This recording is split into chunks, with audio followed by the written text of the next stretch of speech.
So, friends, the month of December is ever more special because we learn through the Spirit's literature that Jesus, God, and Jesus send their angels of kindness, compassion, and love to visit us.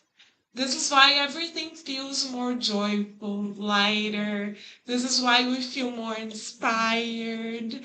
And we are so fortunate because today we are going to hear from Jesus directly.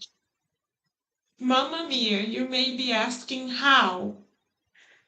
We will hear from Jesus through Humberto de Campos. Humberto de Campos was a renowned Brazilian author that received many rewards for his professional work.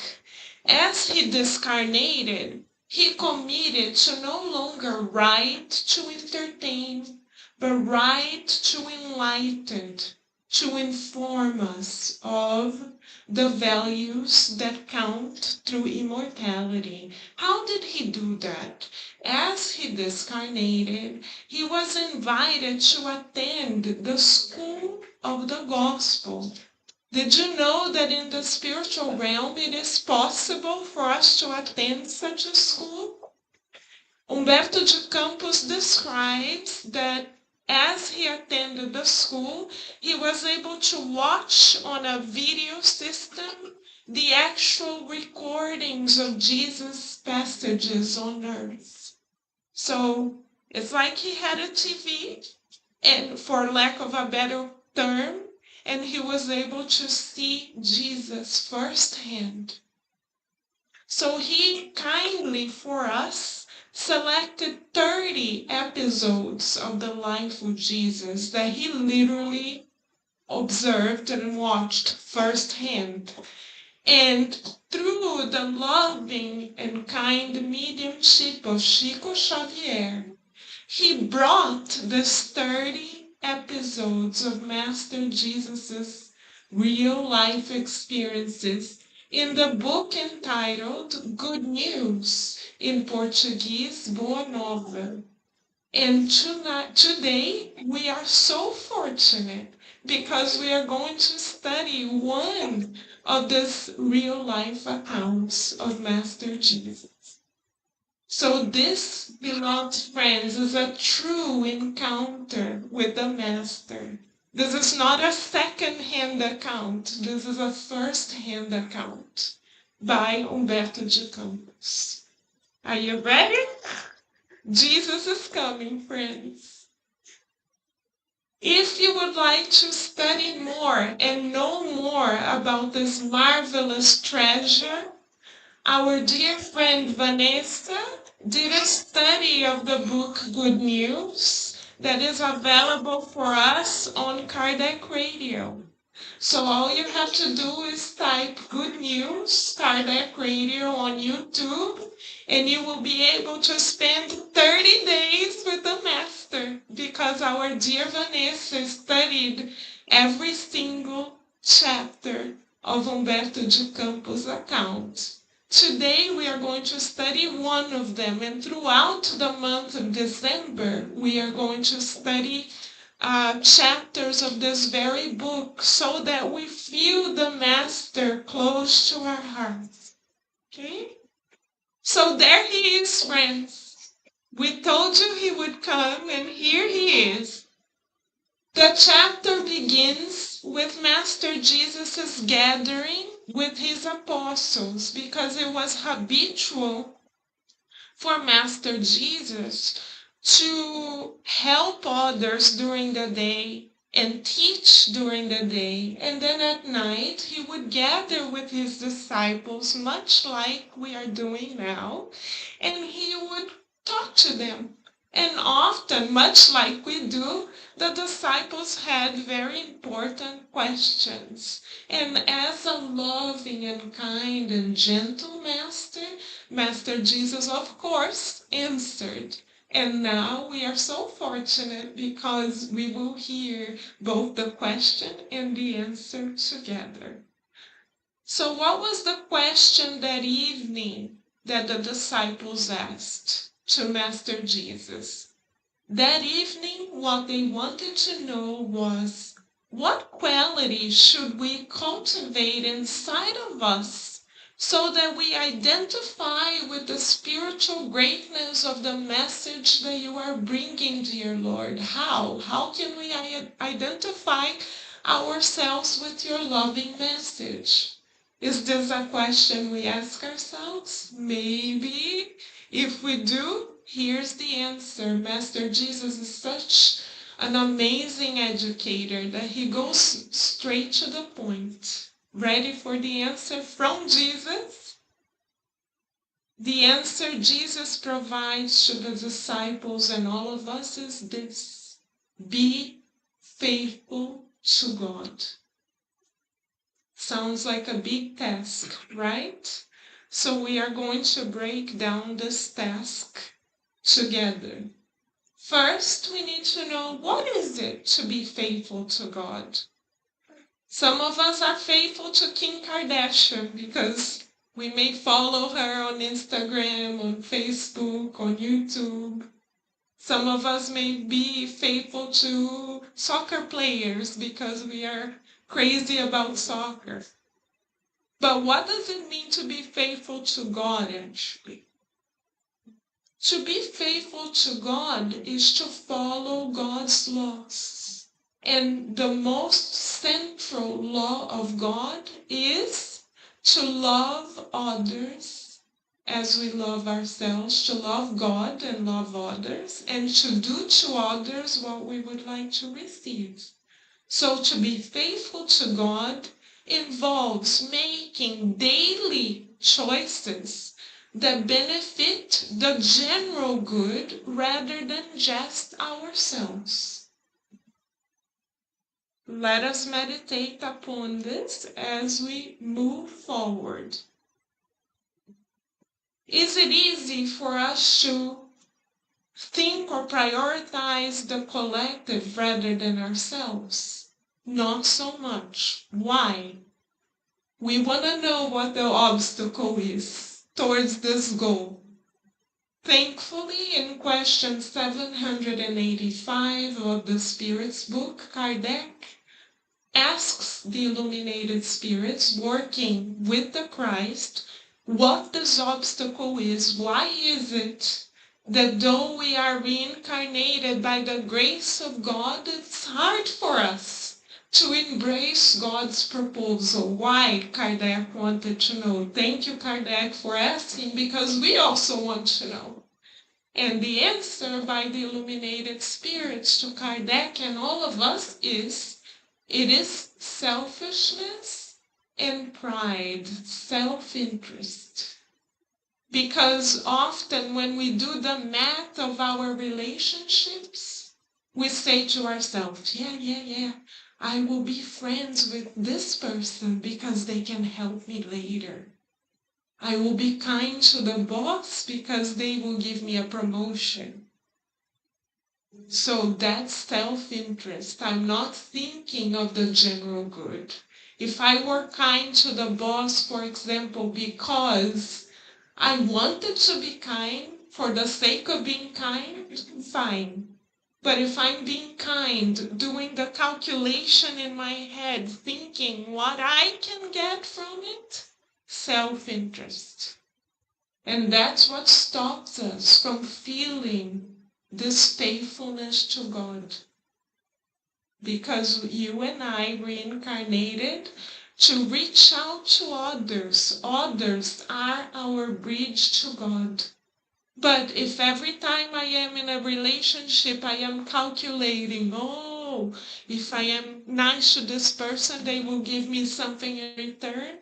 Self-interest. The bridge is not built yet.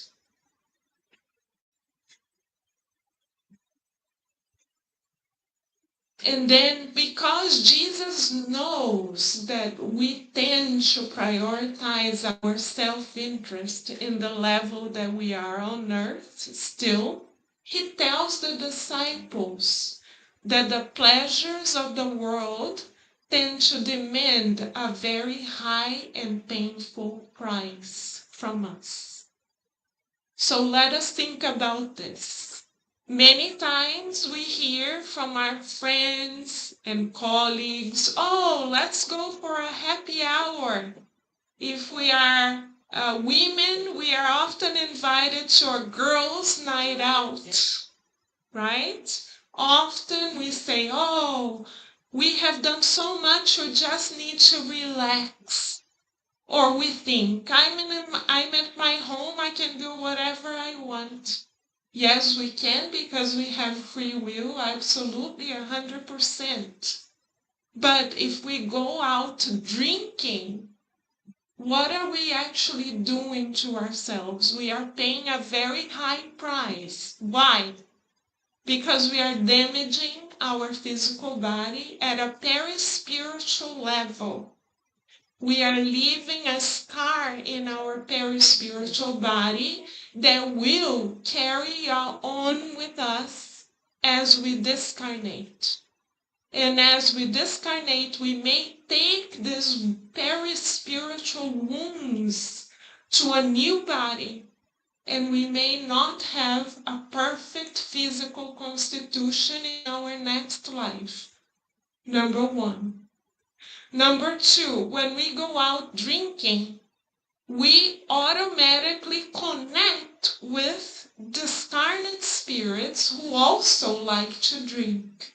On Wednesdays, when we do our mediumistic meetings here at the Spiritual Society of Virginia, more often than not, spirits who are addicted to alcohol come to our meetings, saying that they don't want to let go of the incarnates that give them pleasure.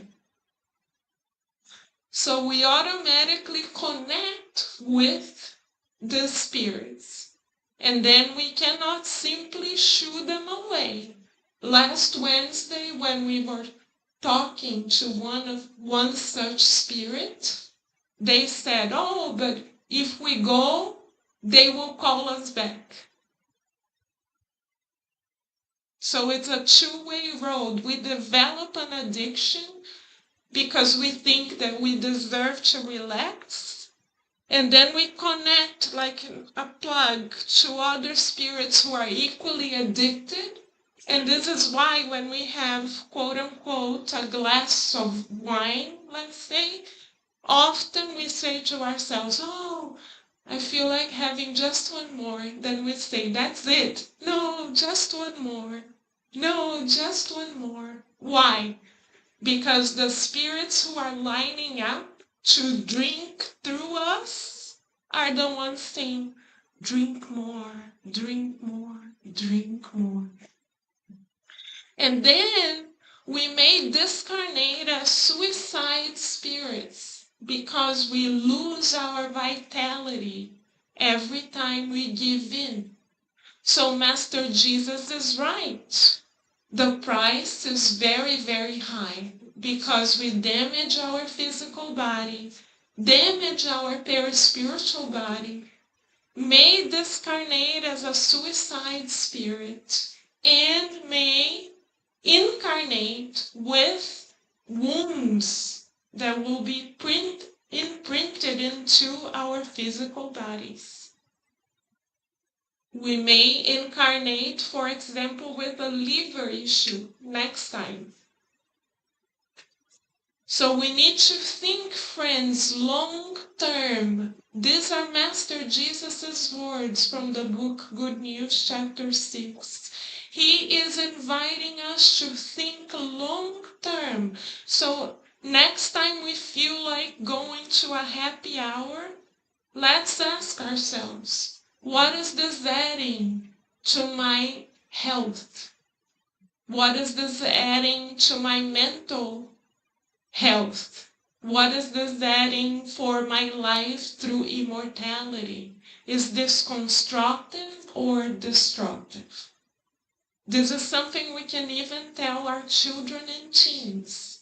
As they are learning to make choices, we teach them inside. Is this constructive or destructive? Yes, you are allowed to make choices, absolutely. But is the choice that you are making going to help you or hurt you? Is this constructive or destructive? We tell the children and teens, you are allowed to choose whatever you would like, but your choices have consequences. Are these going to bring you happy consequences? We need to teach our children and teens to discern like this, long term, not short term. And how about pornography, friends? I know an 88-year-old man who is very dear to my heart, who receives pornography every day from a friend through WhatsApp. They have a WhatsApp group and they come and go with the videos. How common is that? How many of us feel like we need to distract ourselves in this way? Again, if we give in to pornography, we are vampirizing the people who are sadly being part of those films, because we suck their energy as we watch them, and they suck our energy as well, so we become each other's obsessors and vampires because we connect mentally to them. And then there is a cord, a fluidic cord that attaches us to them because we willingly made that choice. And through this fluidic cord, we are sucked up in our energy, and they suck our energy as well. And we also attract spirits who are sex addicts close to us. So they come to our homes and enjoy the party together with us. This is why people who give in to sexual addictions often are very pale, often don't have energy, often even get physically sick, because they are being vampirized and they are vampirizing as well. So yes, we get, what do we get from this? A few seconds of pleasure. Yes. But is this constructive or destructive? In the long run of life, is this a choice that we, our conscience, will be happy with? Not to mention that pornography can destroy marriages, because since we attract many, many spirits to us, there are many people involved in one single relationship. So the noise, the spiritual noise is so high that the marriages, the relationships may be broken. So we need to think, discern, use both reason and faith to decide what our choices are bringing us. Recently, we found out, sadly, through the news, about a man who molested one of his relatives, a little girl. And he himself called the police to say that he had done it. And why? Why did he do it? Did it start overnight? No. Did he all of a sudden wake up and decide to do this horrendous act? No. The police found out that he used to watch pornography consistently. So we receive what we give. If we are giving in to sexual addictions, we will receive the consequences. So taking Master Jesus' words to heart, friends, let us come to understand it's Jesus' words, it's not our words, that the pleasures of the world tend to demand a very high and painful price. That man, thankfully, is in jail. But he transformed his life because of that choice. We are pretty certain that this was not Master Jesus' or God's plan. The plan from God is never to punish, always to love. So let us think about the choices that we are making, friends, and ask ourselves, is this something that will lead us to being at peace? Does this benefit the greater good or just myself? Also, when we drink and watch pornography, give in to sexual addictions, we are being selfish because we are focusing only on ourselves. No one benefits from it. Self-interest prevents us from progressing, friends. So what can we do? Good question, right? What can we do? There is a particular roadmap to making good choices, friends. Of course, Master Jesus is the master of good news. So he's here to bring us good news. He tells us the truth, yes, but not to defeat us, actually to lift us up. He tells us the truth so that we learn to make more loving choices towards ourselves and others, not to punish, but to lift us up. So let us ask Master Jesus, what is the roadmap that will actually lead us to the happiness that we all long for? What is it, Master Jesus? Acquiring new habits through prioritizing the needs of others. So rather than, for example, getting home and thinking only about myself, I'm tired, I worked so hard, this is it, this is my time, forget about everything else, I prioritize the needs of others. I am hungry, I will cook for someone else. I am tired, I will make sure the other person rests first. I need help, so I will find someone that needs even more help than me, rather than thinking about myself and throwing a pity party. I will reach out to someone. I could make a phone call. Let's say I'm feeling sad today for some reason. Rather than wallowing and crying and staying stuck, I will call someone and say, hey, how are you? And I will listen to someone else's problems And as I make this effort, I heal myself. Our issue, friends, on earth is that our divine math is contrary to God's math. God's math is we have reincarnated to love God and love others. But the math that we are taught in our society is take care of yourself first. You come first. You need to rest. You need to relax, etc. We hear this all the time, even when we see commercials. I was watching Netflix yesterday and I was paying attention to the commercials. And the commercials were all about vacation, all about taking care of ourselves alone.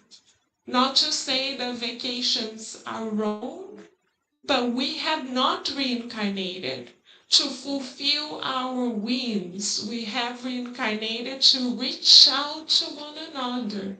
So every day I need to make this effort because this doesn't come naturally to us on earth yet. So I will have to sacrifice my own needs in order to meet the needs of others. So instead of resting, I will call someone who needs a listening ear. Instead of eating first, I will cook for others. Right, friends? Instead of wanting people at my work to help me, I will reach out and help them. See how opposite it goes with what our society tells us? We, beloved friends, will be misfits if we do this. We will be considered crazy because we're going against societal norms, so to speak. But Jesus was considered crazy too. Jesus was a misfit as well. So he's asking us, do we prefer to be applauded by the world or by our conscience? It's our choice. Every time we choose to be applauded by our consciousness, we will be happy. But not the passing 5-minute happiness, the eternal happiness. So it's up to us. And how do we acquire new habits? By making ourselves useful all the time. Even when we sleep, friends, we can acquire new habits. We can pray to our guardian angels and say, please take us to the school of the gospel. Please take us to the clinics in the spiritual realm. Please help us to help. Teach us to help. And they will. So even as we sleep, we can be useful. But we need to remember why we are here. We are here to be faithful to God, not to our friends, not to our girl night companions, not to Kim Kardashian, with all due respect, but to God, again, to God. So the central question that we would like to leave everyone, including ourselves, with today is this. Are my choices only benefiting me, or are they also benefiting the collective? Even when we are at home with our families, we can choose to benefit the collective. If we put the needs of our family first, before our own. I'm tired, yes, but who isn't? That's the question. So if everybody who is tired decides not to do anything, then the family crumbles. Yes or no? Yes. So being in a family is a good exercise to get out of ourselves. But we are not reincarnated, friends, to only love our blood-related family. We are reincarnated to expand our hearts because we are divine in nature. We are children of God.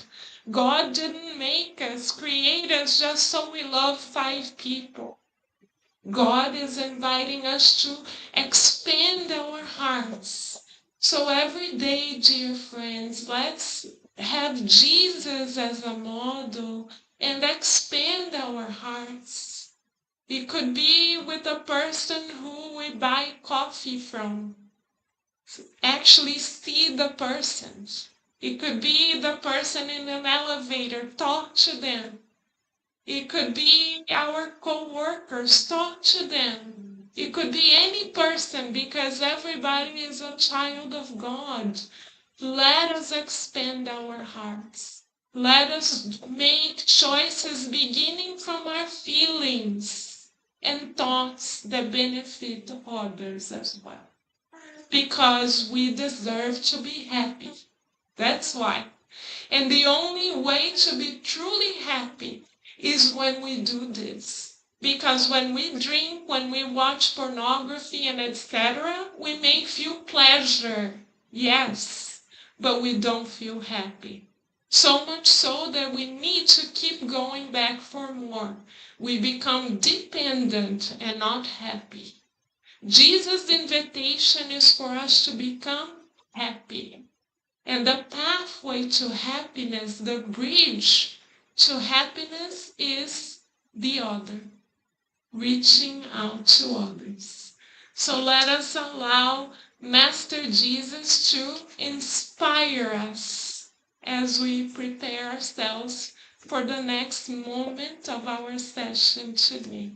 May Master Jesus be very close to our hearts, inspiring us to open our hearts all the more to everyone around us.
Let us all now prepare ourselves to continue receiving the energy medicine that we need, feeling the presence of the invitation of Jesus Christ, so we can be faithful to God.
Help one another, visualizing the illuminated heart of Master Jesus, his loving smile, his illuminated hands showering upon us, his soothing, healing.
help one another. Look at Jesus' picture on the screen. Jesus is our best friend. He's inviting us to be stronger together with him. He showers us with his strong, loving light, making every cell of us stay strong and healthy. We breathe in and out and feel protected by his love.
Look at Jesus' picture.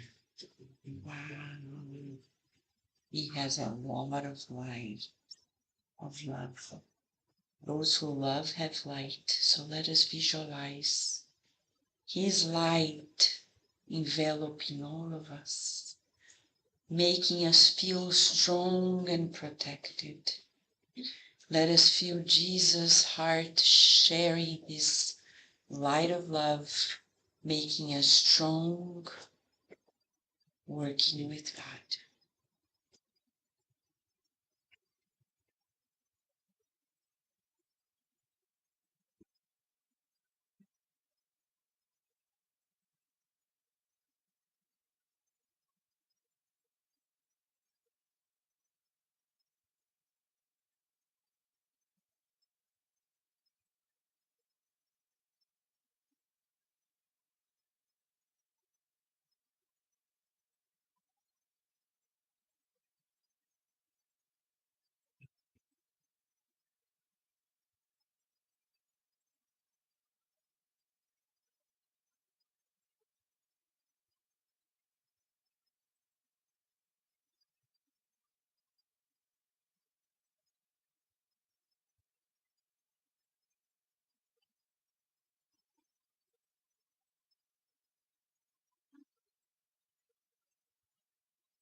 Let us visualize our best friend Jesus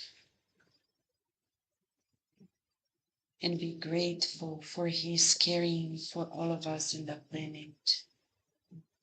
Visualizing our homes, our bedrooms being fully illuminated, and his presence there, strengthening us to fulfill the loving will of God.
So let us all pray now. Stay there, let us all now, wherever we are now, stay there to pray, feeling God's presence in our lives, organizing our minds, our feelings. Dear God, we're deeply grateful, always, for renewed opportunities. May today we focus on what you are proposing to us, to love and to care.